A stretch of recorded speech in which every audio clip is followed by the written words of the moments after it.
Welcome back to the MMA Sports Extreme Show. I'm James Jefferson here with Dante Rivera, world famous MMA fighter. How you doing today, buddy? How you doing, brother? So what's your next fight coming up? For UCC 2 Strike Down, I'm fighting a guy, I think his name's Ryan Catoli.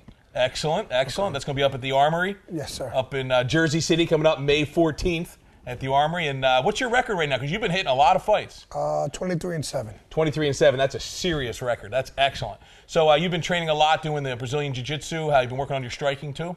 Yeah, well, I'm a black belt in Brazilian Jiu-Jitsu under Ricardo Almeida, and I've been picking up on the striking in the past year and a half, 2 years so, and working on a lot of wrestling also. Well, there's a lot of aspiring MMA fighters out there. I mean, how many hours a week do you need to put in the gym if you're looking to really move up and become an accomplished fighter? Well, I mean, the problem with a lot of guys is they train to fight and then they take off. I mean, the problem is that when you're not training for a fight, you have to train to get better.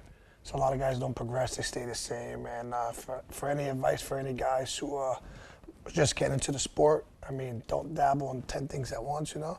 As guys who, as an expression I use, jack of all trades and master of none, you know? Right, you focus on one form. Focus on one thing, and then the thing is you become okay at everything and not really efficient at one thing. So you got to concentrate on one thing. Tell the viewers about your studio, your gym that everyone's training at. There's a lot of pros up there. I know we're going to be going up there and interviewing a lot of those guys for the show. But tell the viewers a little bit about that. I train under Ricardo Almeida, who is, to me, the best. I mean, one of the best instructors on the planet. And he's guided me all the way from white belt to black belt. Renzo's there a lot.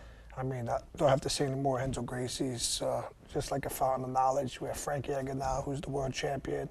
And just to pick his brain. And the only problem is when he runs practice, we don't have the cardio he has. So Gotta have the cardio. You kind of want to pass out at the end of practice. But I've picked up a lot of things from him, especially wrestling-wise. The striking is excellent. So we got a lot of good guys in there. We have a mix of pro and amateurs. So you get to mix match with the amateurs. You get to work on some things you can't really do with the pros. And with the pros, you get pushed. So it's a pretty good room to train in. Well, I think it's going to be a great opportunity for people to get up to the UCC fights coming up, the Strike Down coming up on May 14th. They can get tickets right on the website, or go to www.MMASportsExpo.com. They can come out, support you, get about 3,000-4,000 people out there. You're going to go in there and get a win for everybody, yes, all right? Thank you very much. Thank you. This is James Jefferson from MMASportsExpo.com.